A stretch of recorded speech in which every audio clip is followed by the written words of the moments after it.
கவிஞர் பாடலாசிரியர் தொடர் யுகபாரதி அவர்களுடைய வீடியோ கட்டு ஒன்று வைரல். நீ அவரை பிடிச்சி போட்டாங்க இன்னைக்கு அவரு கணக்கில் எழுதிட்டாங்க.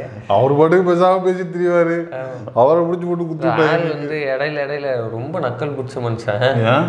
இல்லை நடுவில் வந்து பொலிட்டிக்கல் செட்டையர்லாம் எனக்கு தெரிஞ்ச அவர் வந்து பாடல் கவிதைகள் எழுதுவதோடு சேர்த்து ஒரு பொலிட்டிக்கல் செட்டையர் கதையோ கவிதையோ மேபி அவர் எழுதியிருக்காரான்னு தெரில. எனக்கு அவர் வந்து ரொம்ப பிடிக்கும் பர்சனலாக. அவருடைய நிறைய என்னை பிடிக்காதே நானும் சொல்லணுமா பார்த்தா இல்லை நிறைய பாடல்கள் வந்து நான் இன்ஸ்பிரேஷன்ஸ் ஆகியிருக்கிறேன். நான் வந்து கவிதை எழுதுறேன்னு ட்ரை பண்ண காலத்தில் அப்புறம் இவரை பார்த்து மிரண்டு போய் ஓகே கொஞ்சம் நம்ம பாஸ் எடுத்துகிட்டு பண்ணுவோம் அப்படின்னு. நீங்கள் வந்து பொலிட்டிக்கல் செட்டருக்கு முன்னாடி எழுதியிருக்காரான்னு தெரில. ஒருவேளை எழுதலைன்னா இனிமேல் எழுதணும் அப்படின்னு. பாட்டா பொலிட்டிக்கல் செட்டையர் கவிதைகளோ கதையோ? தம்பி என்னங்க சார் உங்க சட்டம் வந்து அவ்வளவுதானே தம்பி எழுதுனது இப்போ ஜோக்கர்ல? நான் என்ன சொல்றேன், ஒரு தொகுப்பா எழுதுங்கிறேன். நான் ஒரு தொகுப்பா எழுதுங்கன்ற செம்ம நக்கலாக இருக்கிறது, நல்லா இருக்குது. அதனால யாராவது யாரால கொண்டு போய் சேர்க்க முடியுமா வீடியோ பார்த்து? விடுதலையில் எழுதியிருக்காரு, விடுதலையில் பாட்டு எழுதியிருக்கிறாரு. நான் என்ன சொல்றேன், தொகுப்பா வேணும். படிச்சு நான் ஆர்காசம் ஆகணும், எனக்கு தொகுப்பா போட்டு கொடுங்க அப்படின்னு கேட்கறேன் நான். அந்த வேண்டுகோளோடு அந்த கட்டில் அவர் என்ன பேசியிருக்கிறாரு, ஷில்பா குமாரை உடைத்து இருக்கிறார், பனையூர் பண்ணையாரை மண்டையிலேயே கொட்டி இருக்கிறார், அவர் என்னென்னலாம் பேசியிருக்கிறாரு அப்படிங்கிறத டீட்டெயிலாக அந்த வீடியோவில் பார்ப்போம்.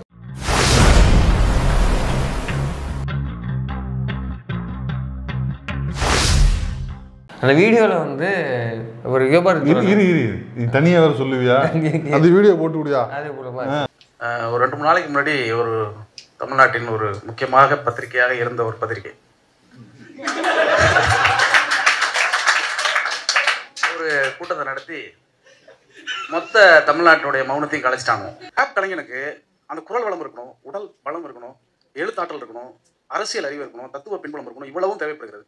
இவ்வளவும் தேவைப்படக்கூடிய ஒருவராக தினேசனை மாற்றிக்கொண்டார் என்று நான் சொல்கிற போதே,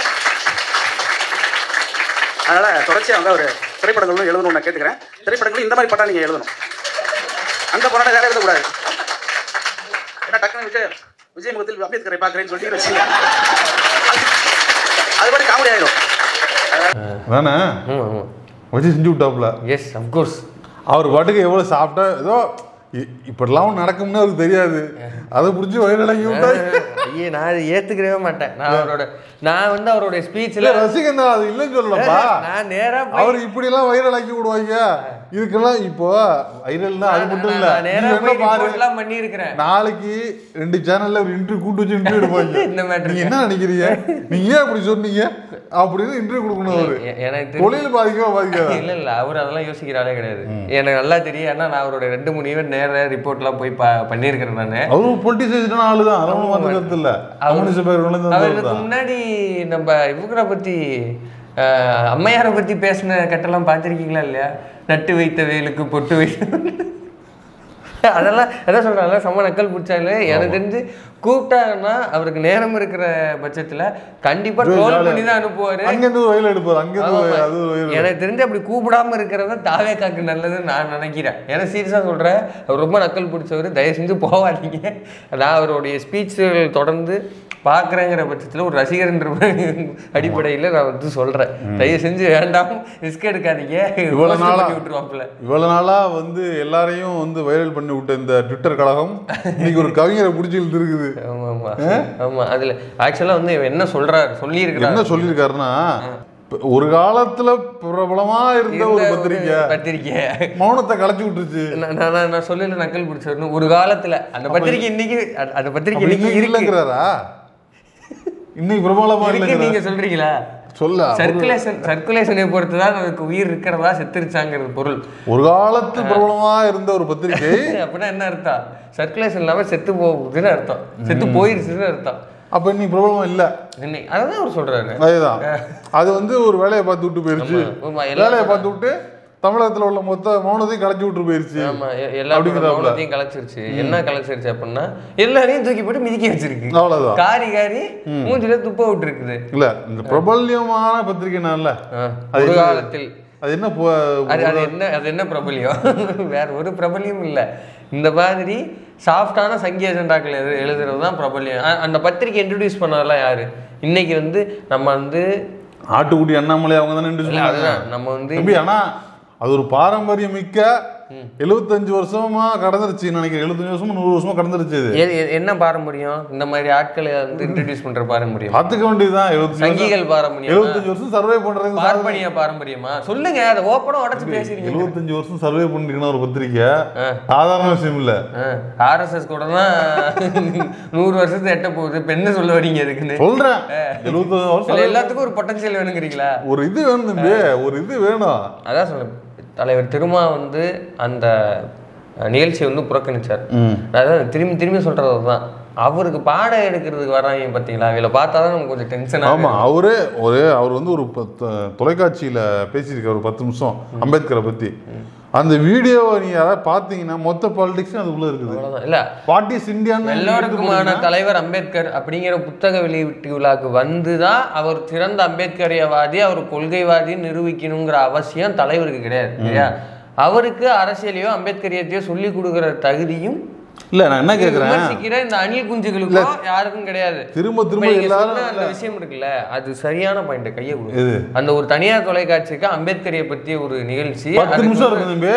வாட் இஸ் இந்தியா அப்படின்னு எவனாவது தற்கூரி எவனாவது கேட்டான்னு வச்சுங்களேன், தூக்கி போட்டீங்கன்னா யாருமே பேச தேவையில்ல. ஹூ இஸ் அம்பேத்கர் எல்லாமே அதுல தெளிவா இருக்கும். அவர் பேசாத மேல கிடையாது. பல மணி நேரம் அம்பேத்கரியத்தை பத்தி தினமும் பேசிட்டு இருக்காரு. கிளாஸ் எடுப்பாரு அவரு. வாத்தியார் அவரு. நான் என்ன சொல்றேன், பத்திரிகை நடத்துறீங்க நீங்க தானே, ஒரு அறம்னா என்னன்னு தெரியாது. அறம்னா என்ன? அவர் எடுத்தாலும் அவரும் அர்த்தம் மீதான் எடுத்திருக்கிறது. அவருக்கு அரசியல் கொண்டு அதான் என்ன கேக்குறேன். இப்போ அறம் பேசுற பத்திரிகைகள், அறம்னா என்னன்னு சொல்லி கொடுக்குற அந்த ஊடகங்கள், அவர் சொல்றாரு எனக்கு விருப்பம் இல்லை, அதோட முடிஞ்சு போச்சு. No means no. இல்ல நோ மீன்ஸ் நோன்னு சொன்னா கொண்டாட தெரியுதுல்ல, நோ மீன்ஸ் நோன்னு சொன்னா அப்படியே போர்ட்ரே பண்ண தெரியுதுல்ல, அவ்வளவுதானே. நோ நான் வரல, நான் வரல, அவங்க வச்சு பண்ணிக்க, அவ்வளவுதானே. இதுல என்ன அதை பூதகாரமாக்குறது, அதை ஒரு செய்தியாக்குறது, சம்பந்தமே இல்லாம 25 வருஷமா நீ ஒரு நியூஸ் கூட எழுதாத ஒரு பத்திரிகையெல்லாம் நீங்க வந்து அவரை பத்தி எழுதுறீங்க, தப்பா எழுதுறீங்கன்னா நீங்க உங்களுக்கு என்ன பத்திரிகை தர்மம் இருக்கு? இல்ல ஓப்பனா அவர் கேட்கிறாரு, ஒரு விஷயத்து ஓப்பனா கேட்கிறாரு. இத்தனை வருஷம் விசிக ஆரம்பிச்சு இத்தனை ஆண்டு காலம் வந்து களத்துல இருக்குது. என்னைக்காவது முதல் பக்கத்தில் விசிகாவை பற்றிய செய்திகள் வந்திருக்குதா? அவங்க எவ்வளவோ முக்கியமான பல மாநாடுகள் போட்டிருக்கிறாங்க சரியா? அந்த மாநாடுகளை பற்றிய செய்தியோ, மாநாட்டு தீர்மானங்களோ, அதோடைய முக்கியத்துவமோ, தலைவர் திருமாவோட முக்கியத்துவமோ, விசிகாவோட முக்கியத்துவம் ஏதாவது ஒன்று அந்த ஃப்ரண்ட் லைன்ல. இன்னொன்னு அவங்க போற தலைப்பு செய்தி ஒரு தலைப்பு செய்தி மாதிரியே இருக்காது. அது வெளியேறதும் இல்ல அதுல வந்து ஒரு இதுவே இருக்காது, தலைப்பு செய்தி மாதிரியே இருக்காது. அது இப்போ வேற பத்திரிகையில போடுவாங்க தலைப்பு செய்தினா ஒரு கம்பீரம் இருக்கும், அதுக்கு தனி ஒரு கேட்சி இருக்கும், போட்டோ போடுவாங்க பெரிய எழுத்துல. இதுல அது எதுவுமே இருக்காது. நம்ம சில பேர்லாம் 1750000 போடுவானுங்க. அப்புறம் எங்கடா அந்த நம்பர்னு கேட்டோம்னா அது சும்மா சொன்னாங்க எழுதிட்டேன் அப்படிமானுங்க. அதான் அப்படி எழுதாத நீங்க எழுத தெரியாதுங்கிறது வேற. உங்களுக்கு இத்தனை வருஷமா அது அப்படி கூட எழுதவே இல்லை. நீங்க அப்படி கூட எழுதாத இன்னைக்கு வந்து ஒரு திரும்ப அப்படி என்ன திடீர்னு வந்து விசிகா மேல தெரியாம கேட்கறேன். நீ திடீர்னு நேற்று நைட்டு தான் திருமாவுடைய ஸ்பீச் எல்லாம் நீ கேட்டியா? கேட்க தோணுதா இல்லையா நமக்கு? அப்புறம் அவரு வந்து தெளிவான அரசியல்வாதி. அவருக்கு தெரியும் யாரை பக்கத்தில் வைக்கணும், யாரை எட்ட வைக்கணும் அவருக்கு தெரியும். நீங்க அரசியல் படம்லாம் எடுக்காதீங்க. அவர் இதை ஏற்கனவே ஸ்மெல் பண்ணிட்டு தான் நீ என்னென்ன டிசைனா என்னென்ன ஸ்டெப்பு போடுன்னு தெரிஞ்சுதான் அவர் கிளீனா வந்து நான் அவாய்ட் பண்றாரு. இல்லை நான் என்ன கேட்குறேன், அவர் அவாய்ட் பண்ண அவர் சில காரணங்களை 8 பக்க அறிக்கையா சொல்லிட்டாரு. அந்த அவர் சொன்ன லிஸ்ட் பண்ண காரணங்களை தாண்டி ஏதாவது அந்த ஈவெண்ட்ல நடந்துச்சு. அவர் சொன்ன விஷயங்கள் தான் நடந்துச்சு. அவர் லிஸ்ட் பண்ணது பேசுவாரு, கிறுக்குத்தனமா அரசியல் பேசுவான், அதனால நான் வரலன்னு சொன்னாரு. மேடையில் என்ன நடந்துச்சு? ஏதாவது ஒன்று தெளிவா இருந்ததா அந்த மேடையில? வெறுமன திமுகவை பற்றிய வந்து வன்மம், திமுக பற்றிய விஜயோட வன்மமோ ஏதோ தான் இருக்குது தவிர வேற என்ன அதுல இருந்தது? அம்பேத்கர் இருந்தாரா? படமா இருந்துச்சுன்னு சொல்லக்கூடாது, கடுப்பாயிரும். நான் எந்த புக் ஈவெண்ட்லயாவது ஒருத்தவங்க பேசுறப்போ இப்படி கிராசிங்ல ஒரு ஃப்ரேம் போகும். இது உலக வரலாற்றுல நம்ம பார்க்கலங்க. அப்படி ஒரு ஃப்ரேம் வச்சு இது வரைக்கும் இந்த டிவியை இந்த ஊடகமோ எவ்வளவோ ஃப்ரேம்ஸ் எடுத்துருக்குது, எவ்வளோ அவார்ட்ஸ் ஃபங்க்ஷன் எடுத்துருக்குது, எவ்வளவோ ஃபங்க்ஷன் எடுத்துருக்காங்க. இப்படி போய் ஒரு ஃப்ரேம் அம்பேத்கர் அப்படி உள்ள கொண்டு அப்படி என்ன வலுக்கட்டாயமா அந்த அம்பேத்கரிய பட்டம் பூசணும்?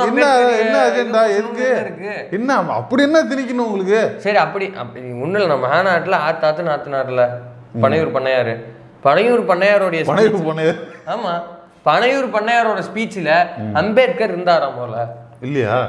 எந்த இடத்துல பேசிருக்காரு? அவரே ஒரு அம்பேத்கருங்கிறாங்க, நீ என்ன தம்பி கடுப்பா ஒரு அளவுக்கு தான் சொல்றேன் நானு. அவரே ஒரு அம்பேத்கருங்கிறாங்கப்பா பல பேரு. வேற மாதிரி ஆகி போயிடல. ஒரு புக் ரிலீஸ்ல என்ன பேசணும்னா, இப்போ புக் ரிலீஸ்னா அது எவ்வளவு பெரிய புக், அந்த புக்கை படிச்சுட்டு படிச்சுட்டு அது சம்பந்தப்பட்டவங்க ஒரு குறிப்பு எடுத்துட்டு போய் அது என்னென்ன எழுதியிருக்கிறவர் யாரு, ஆனந்த் டெல்டும்டேன்னு ஒரு. இப்ப நீங்க வந்து ஒண்ணும் இல்லை, அதுக்கு அடுத்த நாள் ஐகானோகிளாஸ்ட் ஆனந்த் டெல்டும்டே அவர்கள் எழுதுனா ஐகானோகிளாஸ்ட் புத்தகம். அந்த புத்தகத்தை அறிமுகம் செஞ்சு விசிகா தலைமையகத்துல அம்பேத்கர் திடல்ல விழா நடத்தினாங்க. அடுத்த நாள் காலையில் நடத்தினப்போ தோழர் நம்ம விஜயசங்கர் தோழர் கலந்துக்கிட்டாரு. ஏஎஸ் பன்னீர்செல்வன் அவர் புத்தகங்கள்லாம் எழுதியிருக்கிறாரு, அவர் கலந்துக்கிறாரு. தோழர் மருதையன் கலந்துக்கினாரு. ஒரு தலைவர் திருமா இருந்தார். ஒரு முனைவர் ரவிக்குமார் விசிகாவுடைய துணை பொதுச்செயலாளர் அவர் இருந்தார். இப்போ இத்தனை பேர் இருந்தாங்க. எல்லாரும் ஜெயரஞ்சன் தோழர். இப்போ இவ்வளோ பேர் வந்தாங்க. அதில் முக்கியமானது ஜெயரஞ்சன் தோழர் பேசுனதான், நல்லா ஞாபகப்படுத்தினீங்க. அவர் வந்து ஆனந்த் டெல்டும்டேவை பார்க்கணுங்கிறதுக்காக வந்திருக்கிறாரு, பார்த்து சப்போர்ட் பண்ணணும் வந்திருக்காரு. ஆமாம், அவர் அந்த மேடையே சொல்கிறாரு, ஏங்க ஒரு மனுஷன் பாசத்தை எதிர்த்து இவ்வளோ தூரம் போராடி இருக்கிறான்றப்போ அவரை பற்றி செய்திகள் நான் கேட்டிருக்கிறேன். அவருடைய புத்தகங்கள் வந்து என்னால் வாசிக்க முடியாமல் வாய்ப்பு இல்லாமல் போயிடுச்சு. ஆனால் வாங்கினேன், இப்போ தான் காலைல கூட ஆர்டர் போட்டு வந்தேங்கிறத அதையும் சொல்கிறாரு. இதுதான் படிச்சவன் உண்மையிலுமே தெரிஞ்சவன் பேசுறது தான். இல்ல நான் அந்த மாதிரி உடைச்சு ஓபனா பேசினாரா இல்லையா? நிறைய பேர் புக்க நான் படிக்கலப்பா யூசுவலா வந்து மேடையில ஏறும்போது சொல்லுவாங்க, இந்த புக்கை நான் படிக்கலங்க, படிச்சுட்டு அப்புறம் பேசுறேன். அவர் அதையும் சொல்றாரு, இந்த புக்கை நான் இன்னும் படிக்கல, எனக்கு மேடையில் ஏறணும்னு ஒன்று கொடுத்தாங்க, டக்குன்னு நான் அவரை பார்த்துட்டு சப்போர்ட் பண்ணிட்டு போகலாம். ஏன் அப்படின்னா இந்த மாதிரியான சூழலில் இப்படியான நபர்களை நம்ம சப்போர்ட் பண்ணணும் அப்படிங்கிற எனக்கு தோணுச்சு, நான் வந்தேன். ஆனால் அந்த புத்தகத்தை இன்னும் படிக்கல, அதனால இந்த புத்தகத்தை பற்றி என்னால் பேச முடியாது. அதனால சில விஷயங்களை மட்டும் நான் சுருக்கமாக சொல்லிட்டு போகிறேன்னு சுருக்கமாக சொல்லிட்டு நகர்ந்துட்டார். படிக்கலைன்னா படிக்கலைங்கிறத பதிவு பண்ணிட்டு சுருக்கமாக சொல்லிட்டு நகர்ந்துடணும். இதுதான் புத்தக வெளியீட்டு விழா மாண்பு, மேடை நாகரிகம், புத்தக வெளியீட்டு விழாக்குன்னு உள்ள மேடை நாகரிகம் இதுதான். இவர் அந்த புத்தகத்தை படித்தேன்னு எங்கேயாவது பதிவு பண்ணாரா? இல்லை. அப்போ புத்தகத்தை பற்றி பேச போகிறதுல முடிவாகி போச்சு. அப்போ குறைஞ்சபட்சம் என்ன பண்ணியிருக்கலாம், மேடையில் இருந்தவர்களை தலைவர் விசிகாவின் தலைவர் திருமா வந்து ஏன் போகல, அவர் தாவேகா தொண்டர்கள் பெரிய அளவில் இருக்கிறாங்க, அத்தனை பேர்த்தையும் நம்ம பொலிட்டிசைஸ் பண்ணியிருக்கிறதுக்கான அரிய வாய்ப்பை போய் தலைவர் திரும்ப மிஸ் பண்ணிட்டாங்களேன்னு வினோதமாக ட்விஸ்ட் அடிச்சுலாம் அவருக்கு பாடம் எடுத்தாங்க. நான் என்ன கேட்குறேன், திருமா அவர்கள் எத்தனை ஆண்டு காலமாக அரசியல் தளத்தில் இருக்கிறாரு, பாடம் எடுத்துக்கிட்டு இருக்காரு, பொலிட்டிசைஸ் பண்ணிட்டுருக்கிறாரு. இதெல்லாம் மீறி அந்த ஒரு மாநாட்டில் போய் தான் அவர் பொலிட்டிசைஸ் பண்ணணுங்கிற அவருக்கு ஏதாவது அழுத்தம் இருக்குதா, தேவை இருக்குதா? இல்லை. அவருடைய ஸ்பீச் இன்றைக்கும் வந்து வெளிச்சம் டிவியில் கிடைக்கப்படுது. யூடியூப் அடிச்சிங்கன்னா நீர்த்திரை உள்ளிட்ட எவ்வளவோ பேர் வந்து தொடர்ந்து அவருடைய ஸ்பீச்சை ஃபாலோ பண்ணிகிட்டு இருக்கிறாங்க. அதில் போய் அடித்து தட்டி பார்த்தீங்கன்னா அவ்வளோ 100 ஸ்பீச் வரும். 1 மணி நேரம் அவர் பேசினாரா, 1.5 மணி நேரம் பேசினாரா, எல்லாம் அப்படியே இருக்குது. எவ்வளோ நேரம்னா போட்டு பாரு, யார் வேணாம்னா. இல்லை விசிகே ஐடிவி பேஜஸ் இருக்குது ஃபேஸ்புக்கில், இன்ஸ்டாகிராமில், போய் அடித்து பார்த்தோன்னா அவங்க அப்லோட் பண்ணிடுறாங்க, அதில் பார்த்துட்டு போ. சரி, அவர் வந்து தான் பொலிட்டிசைஸ் பண்ணுமா? அவங்க தாவேகா தலைவர் தான் அம்பேத்கரை கரைச்சி குடிச்சு ஜூஸாக்கி உள்ளே விட்டுருக்கிறாருல, அவர் பேசியிருக்கலாம்ல. அந்த மேடையில் ஆனந்த் டெல்டும்டே உட்காந்துருக்காருண்ணே, அவர் இன்ட்ரடியூஸ் பண்ணாரா தாவேகா தோழர்களுக்கு? இல்லை. காவேகா இன்ட்ரடியூஸ் பண்ணாரா? ஒன்றும் இல்லை, கே சந்துரு இருந்தாரு. சந்துரு தோழரை பற்றி எங்கேயாவது பேசினாரா? ஜெய்பீம் படத்துக்கு முன்னாடி விஜய்க்கு சந்துரு தோழரை பற்றி ஏதாவது தெரியுமா? இப்போ மட்டும் தெரியுமா? அது $1 மில்லியன் கொஸ்டின். அது $1 மில்லியன் கொஸ்டின். சந்துரு தோழர் வந்து எம்சி ராஜா பேத்திங்க. நான் எம்சி ராஜா பேத்தி. அவருக்கு திராவிட இயக்கமும் தெரியாது, எதுவுமே தெரியாது. ஆனால் திராவிடமும் தமிழ் தேசியமும் 2 கண்கள். இப்போ 2 செப்பரேட்னு நம்பிக்கிட்டு இருக்கிறாரு.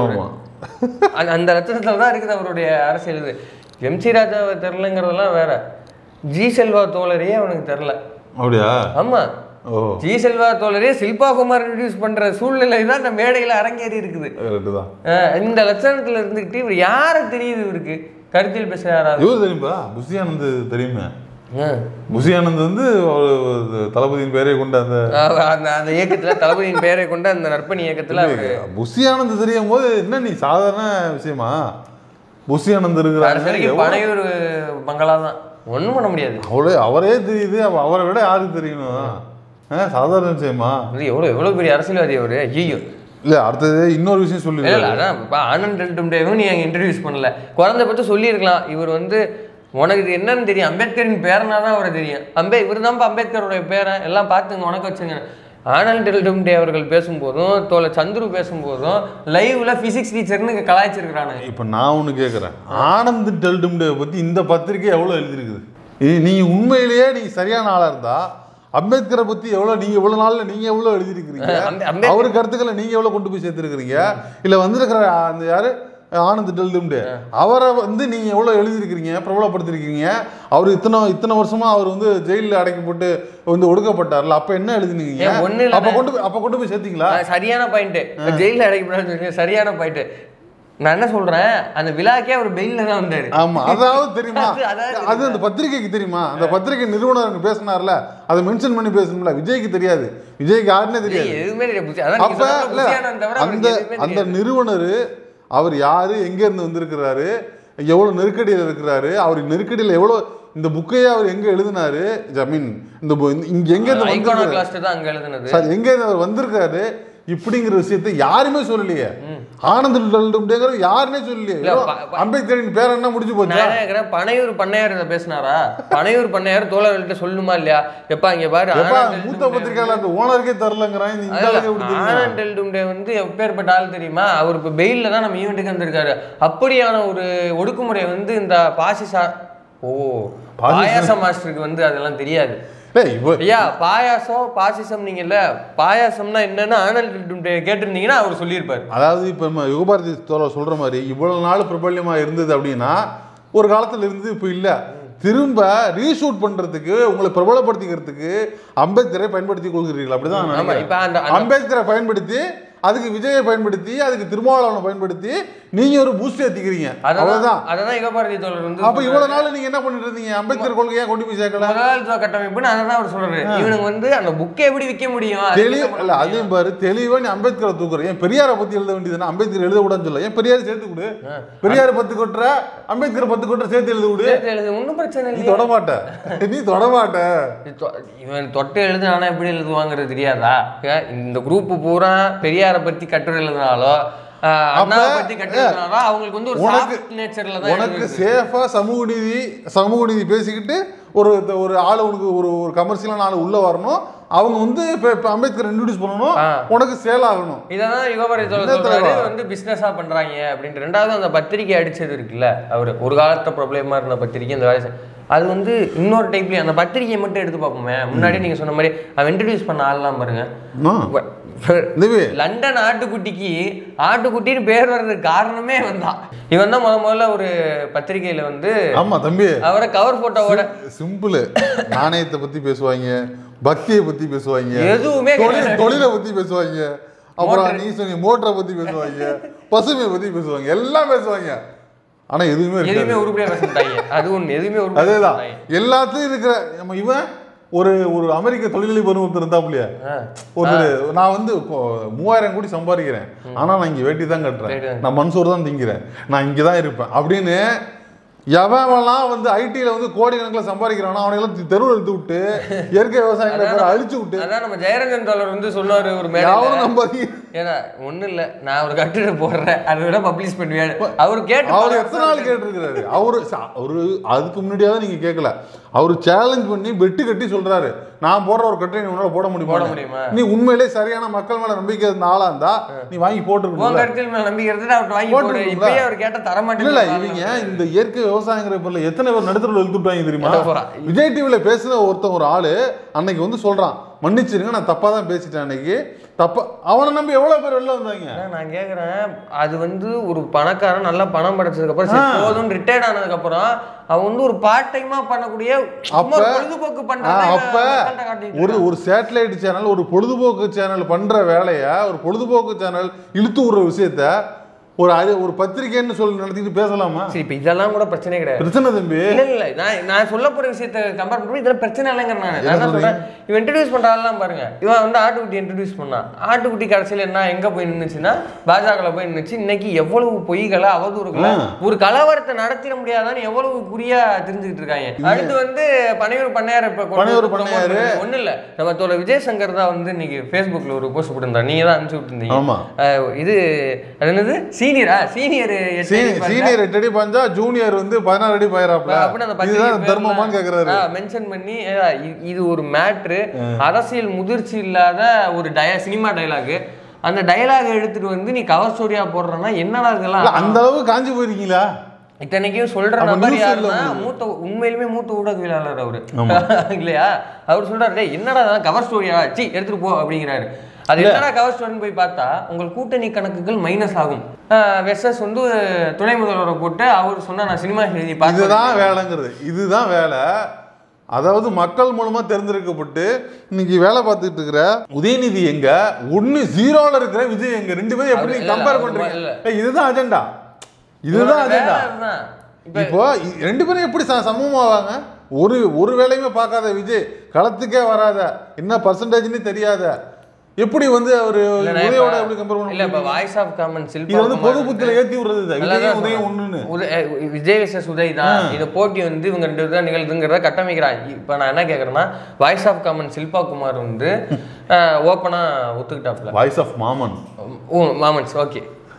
இப்போ சில்பா குமார் வந்து ஓப்பனாக ஒத்துக்கிட்டாப்புல நான் வந்து விஜயை தான் ப்ரொமோட் பண்ண போகிறேன் அப்படின்னு. ஏன்னா இல்லைன்னா வந்து கட்சியினுடைய தலைவர் வந்து அந்த விழாவை புறக்கணிச்சப்போ நீங்கள் வந்து என்ன போட்டிருக்கீங்க, ஓனர் வாய்ஸ் ஆஃப் மாமன்ஸ் அப்படின்னு தான் போட்டிருக்கிறீங்க. அப்போ நீங்கள் அங்கேயே வந்து நான் விஜயை தான் ப்ரொமோட் பண்ண போகிறேன் அப்படின்னு அவர் ஓப்பனாக நின்ட்டாப்புல. அதே மாதிரி இந்த பத்திரிக்கையும் நின்றுங்கன்றேன் நான். இப்போ போன வீடியோவில் வந்து மைனர் நான் சொன்ன மாதிரி தான். இப்போ வந்து இவனா இருக்கட்டும், ரங்கராஜா இருக்கட்டும், நம்ம இவர் மாரிதாஸா இருக்கட்டும், அப்புறம் அவன் பேருனா இந்த அவெல்லாம் மனுஷன் இல்லை அவெல்லாம் சொல்லிக்கிட்டு கிஷோர் கே சாமி, இவங்க எல்லாம் வந்து எப்படின்னா இவங்களுக்கு ஆக சிறந்த கேவலவாதிகள். ஆனா இல்லைன்னு சொல்லுவாங்க. ஏன்னா அவங்க ஏன்னா அவங்க வந்து கருத்தியல் வந்து கருத்தியல் கேவலவாதிகள். ஆனா எதிரிங்கிற அளவுல அவங்க மரியாதை இருக்கு. ஏன்னா அவன் ஓப்பனா சொல்லுவான், டே என்னோட வேலை முடிஞ்சு போட்டு வருவேன் அப்படின்னு அவன் சொல்லுவான். அவனுக்கு அந்த அளவுக்கான இது இருக்கும். அந்த மாதிரி கிரெடிபிலிட்டி, அவன் வந்து அவனோட கருத்துக்காக பேசுறான் அப்படிங்கிறது இருக்கு. நம்ம ரெங்கராஜ் என்னைக்கே வந்து தவிர்த்து பேச போறாரு. ஆமா நான் பாஜக தான், இப்போ பாஜக கொண்டு வந்து உட்கார வைக்க பாண்டே தான். ஆமா மாரிதாசா என்ன சொல்றாங்க, ஆமா எனக்கு பாஜக வந்து இங்க இருக்கணும், பாஜக நல்லா இருக்கணும், சிறப்பா இருக்கணுங்கிறத என்ன அப்படின்னு ஓப்பனா சொல்லுவாரு. இந்த மாதிரி சொல்லிட்டு போயிருங்கிறது. அந்த மாதிரி ஆமா என் பத்திரிகையில விஜயை வந்து கொண்டு வரதான் வேலை. இவங்களோட வரலாறு கொண்டு வரது இல்லடா.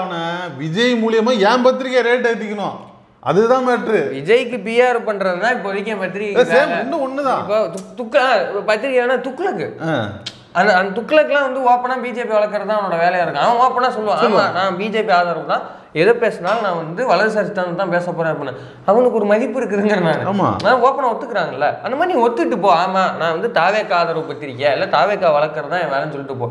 இவனுடைய வேலைங்கிறது இப்போ நீங்கள் சொன்ன மாதிரி இவன் மூலமாக இதை வந்து ப்ரொமோட் பண்ணிக்கிறதுங்கிறது மட்டும் கிடையாது. திராவிட இயக்கத்தினுடைய ஐக்கான்களாவோ திராவிட இயக்கத்துக்கு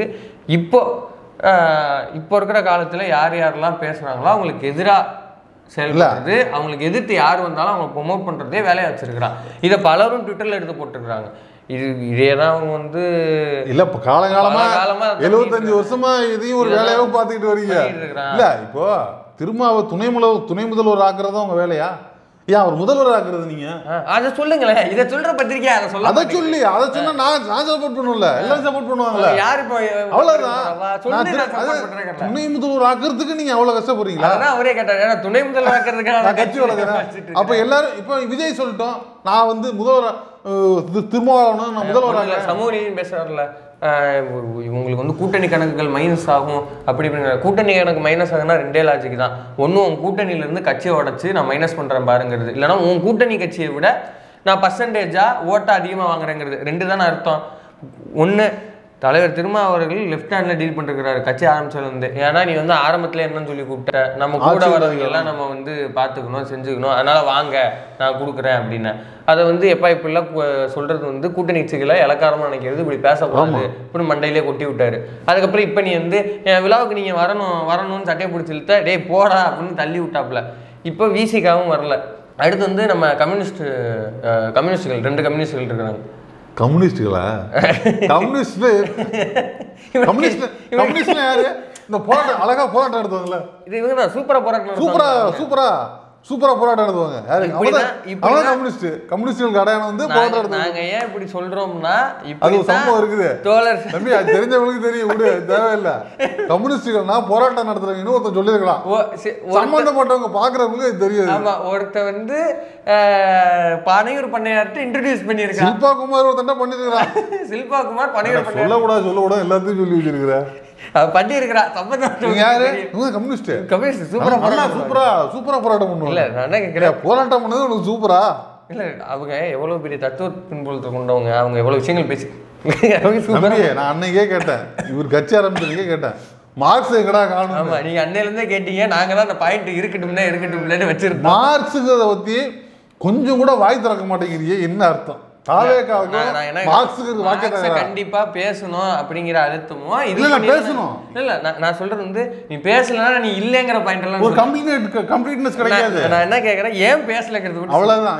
ஏன் பேசலன்னு சொல்லு. ஏன்னா கூட்டணிக்கு வரணுங்கிற மார்க்ஸ் பத்தி ஏன் இப்போ இந்தியாவுல முக்கியமான கட்சி, முக்கியமான தேசிய கட்சி, தமிழ்நாட்டுல முக்கியமான கட்சி, இப்போ உனக்கு திமுக ஓட்டு வேணும், அதிமுக ஓட்டு வேணும், உனக்கு அந்த காங்கிரஸ் ஓட்டு வேணும், அங்க உள்ளவங்க எல்லாம் உனக்கு வந்து ஓட்டு போடணும்னு நினைக்கிறேன். காமராஜ் உள்ள இழுத்துக்கிட்டேன். ஆமா, அப்ப கம்யூனிஸ்டும் முக்கியமான கட்சி, அவங்க ஓட்டு உனக்கு வேணாமா? அது நீங்க எந்த ஊர்ல இருந்து வரீங்க? எங்க ஊர் சைடுல கம்யூனிஸ்ட் நிறைய அதிகம். கம்யூனிஸ்ட் பெல்ட்ரா அது. அப்ப கம்யூனிஸ்ட் ஓட்டு வேணாமா உனக்கு? அப்ப சொல்லு, ஏன் நீங்க கம்யூனிஸ்ட் சேர்க்கல? அப்ப எதுக்கு மார்க்ஸை பத்தி பேசல? ஆமா, மார்க்ஸுங்கிற பேரையே வாயில வர மாட்டேங்குது ராஜா, வாயில சொல்லுக்கா. ஏன்னா ஆர்எஸ்எஸ் காரர்களுக்கோ சங்கிகளுக்கோ அவங்க முதல்ல சொன்ன அந்த வந்து திரிசூல ஃபார்முலாவா ஏதோ ஒரு எதிரிகள், 3 எதிரிகள் சொல்லுவாங்க. முதல்ல வந்து கம்யூனிஸ்டுகள் தான் சொல்லுவாங்கன்னு நினைக்கிறேன் இல்லையா? தம்பி சிம்பிளா சொல்றேன், நீங்க வந்து பிஜேபி போய் ஆர்எஸ்எஸ் போய் திமுக பெரியாரு அவங்க வந்து டென்ஷன் ஆவாங்க. ஆனா அதை விட இன்னொரு பேர் டென்ஷன் ஆகுது கம்யூனிஸ்ட். கம்யூனிஸ்ட் ரொம்ப கொதிச்சிருவாங்க, ஆட்கள் டென்ஷன் ஆயிடுவாங்க, கொதிச்சிருவாங்க. கம்யூனிஸ்ட் கேட்டா எரியாடுவாங்க. இப்ப அப்போ நீங்க மார்க்ஸை பத்தி பேசுறதோ இதுவோ வந்து உனக்கு அசைன்மெண்ட் கொடுத்தவங்களுக்கு பிடிக்காதுங்க காரணம் நீங்க பேச மாட்டேங்க தோணுது. அரசியல் எதிரி, கொள்கை எதிரிங்கிறீங்களா? வர்க்க எதிரின்னு ஒருத்தர் இருப்பான்ல, இல்ல பொருளாதார எதிரின்னு ஒண்ணு இல்லதான். ஏன் தெரியுமா? பொருளாதாரம் கிடையாது. ஆனா ஏன் தெரியுமா பேச மாட்டேங்கிறா? வர்க்கத்தை பத்தி ஏன் தெரியுமா பேச மாட்டேங்கிறா? கூட பிஆர் சென்ட் பண்றவங்க பூரா பெரும் மழைக்காரனா இருக்கா. வர்க்க எதிரின்னு கேட்டா டாக்ஸ் கேட்பாங்க, ஒழுங்கா டாக்ஸ் கட்டிருக்கான்னு பார்ப்பாங்க, வீட்டுக்கு வருவாங்க, ரைடு வருவாங்க, இதெல்லாம் பண்ணி ஆகணும். உனக்கு அரசியல் எதிரி தெரியுது, கொள்கை எதிரி தெரியுதுல, பொருளாதார எதிரி. இப்போ இந்த சமூக நீதி பேசல, சமூக நீதியில வந்து எல்லாத்தையும் வந்து சமமாக்குறது, மத இன மொழி சாதி அடிப்படையில் இருக்கிற பேதங்களை ஒழிக்கணும்னு சொல்றீங்களா? வர்க்கத்தை விட்டுட்டு அப்ப வர்க்கம் இல்லையா ராஜா? ஏன் வர்க்கம் வரல?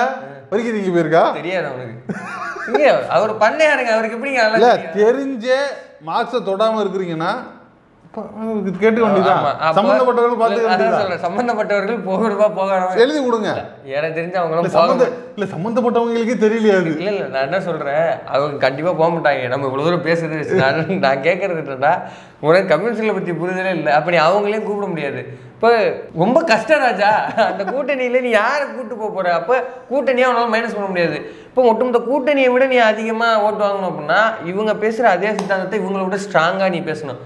நம்ம இங்க கணுக்கான அளவு தண்ணியிலே வெளியில வர மாட்டேங்கிறோம், நமக்கு எப்படி அதெல்லாம் ஒத்து வரும்? ஆனா உதயநிதியை போய் நீ ஈக்குவலா எழுதுறீங்க பாருங்க, அது எவ்வளவு பெரிய வேலை. அது நீங்க அப்ப நான் அதுக்குதான் கேட்கறேன், ஓப்பனா அறிவிச்சிரு மாதிரி. ஆமா, நான் வந்து தாவேக்காக்கு ஆதரவு நிலைப்பாடு தான் அறிவிச்சிரு. குடுமையை சேர்த்துக்குங்க. ஆமா சேர்த்துக்குங்க. இப்ப கடைசியா இருந்து என்ன மாட்டேன்னா, தோழர் கடைசியா பேசுறது வந்து இந்த ஜெயமூர்த்தியில நான் அம்பேத்கரை பார்த்தேங்கிற மாதிரி எல்லாம் பாடல் எழுதுனீங்கன்னா சிரிப்பா, நட்டு வைத்தவர்களுக்கு பொட்டு வைத்தங்கிற மாதிரி எல்லாம் பேசாதீங்க அப்படின்ட்டு இன்னொரு அடி அடிச்சிருக்காப்ல. யார் சொன்னது? யாருங்கிறது சம்பந்தப்பட்டவங்களுக்கு. அறிவு உள்ளவன் சொல்லுவானா? அவனாது அறிவு உள்ளவன் சொல்லி இருக்க கூடாதுதான். அறிவு உள்ளவன் சொல்ற சொல்லாது. விஜய் முகத்தில் அம்பேத்கரை அறிவு உள்ளவன் அதெல்லாம் பேசுவானா அப்படிங்கிறது பேசியிருக்காங்க. அறிவு இல்லைன்னு அர்த்தம். அதான் அறிவு உள்ளதான் பேசிருக்காங்க. அறிவு இல்லைன்னு அர்த்தம். பேசுறதுக்கு அப்புறம் அறிவு இல்லை நம்மளுக்கு தெரியல. மக்களுக்கு பரவி கூட்டம் அவரும் சொல்லல, நம்மளும் சொல்ல முடியாது, யாருமே சொல்ல முடியாது. ஓகே, பேசுனவங்களுக்கு அறிவு இல்லை, அவ்வளவுதான். அவ்வளவுதான் சொல்ல முடியாது. முடிஞ்சு போச்சு. விஜய் முகத்தில் அம்பேத்கர் தெரியும். விஜய் முகத்தில் அம்பேத்கர். அம்பேத்கரா உங்களுக்கு அவ்வளவு ஈஸியா போயிட்டாரு உங்களுக்கு. அவர் அனுபவிச்ச கொடுமை என்ன, வலி என்ன, இதுல ஒன்னாவது விஜய்க்கு தெரியுமா? அந்த காலத்துல ஏதாவது ஒரு அவர் எப்பேற்பட்ட ஆளு, எவ்வளவு சொல்ல போனா அவர் விஜய் விட வசதியா இருந்திருக்க வேண்டிய ஒரு ஆள். அவரு அமெரிக்கா அதிபரே ஆயிருக்கலாம். அதான் சொல்றேன், நினைச்சிருந்தா அவரு அமெரிக்கா அதிபர். ஆமா, கூட்டு போயிருப்பாங்கல்ல, வச்சிருப்பாங்கல்ல. கண்டிப்பா அவர் நினைச்சிருந்தா அவர் நினைச்சிருந்தா பல விஷயங்கள், அவருக்கு பல வாய்ப்புகள் வந்தது பொருளாதார ரீதியா. அவ்வளவையும் தவிர்த்துட்டு தான் களமாறினாரு. அப்பேற்பட்ட ஆளை கொண்டு வந்து இப்பேற்பட்ட ஆளோட இணைக்கிறதுங்கிறது இந்த மாதிரியான பத்திரிகைகள் இதை வந்து பிஆர் ஸ்டண்டா எடுத்து பண்ணிக்கிட்டு இருக்கு. நம்ம அண்ணன் கரிகாலன் கூட ஒரு போஸ்ட் போட்டிருந்தாரு, ஊழல் ஒழிப்பு அதெல்லாம் பேசுறீங்க, அதுக்குள்ள போகணுமா? அந்த ஈவெண்ட் நடத்தினதுல பறந்து தேனி மாதிரி ஒருத்தர் வேலை பார்த்தாரு. அந்த நபர் அவர் தேனி மாவட்டத்துக்காரரான்னு கேக்குறியா? அந்த நபர் தான் வந்து ஆரம்பத்துல வந்து நம்ம கஞ்சா சங்கர் அப்புறம் இந்த நிறுவனம்லாம் அந்த பத்திரிகை நிறுவனம்லாம் மாட்டுச்சுல G2 வந்து மிரட்டி பிளாக்மெயில் பண்ணி காசு வாங்கினானுங்க அப்படின்னு. அதுல வந்து சந்தேகப்பட்ட சம்பந்தப்பட்ட நபர் அவரு தான் அப்படின்னு வட்டம் போட்ட ஒரு அவர் வந்து இன்னைக்கு வந்து சேர்ந்து நின்றுட்டு G2 ஒரு தனிப்பட்ட நிறுவனத்திட்ட மிரட்டி காசு வாங்கின ஒருத்தனை எந்த ஈவெண்ட் நடத்துகிற அனைவருக்குமான தலைவர் அம்பேத்கருங்கிற ஈவெண்ட்டை ஊழல் ஒழிப்பு மன்னராட்சி ஒழிப்புலாம் பேசுகிற அந்த ஈவெண்ட்டுக்கு அவர் பறந்து விஜய்க்கும் அந்த நிறுவனத்துக்கு வேலை பார்க்குறாருன்னா என்னடா கருத்தில் பேசுறீங்க அப்படிங்கிற கேள்வி வரும்ல. ஆக இந்த பத்திரிகை நிறுவனம் இப்படிதான் பல்ல இழுத்து கொண்டு நிற்கிறது அப்படிங்கிறதான் தோழர் பேச்சிலிருந்து நம்ம எடுத்துக்கொள்ள வேண்டிய இன்டேக்.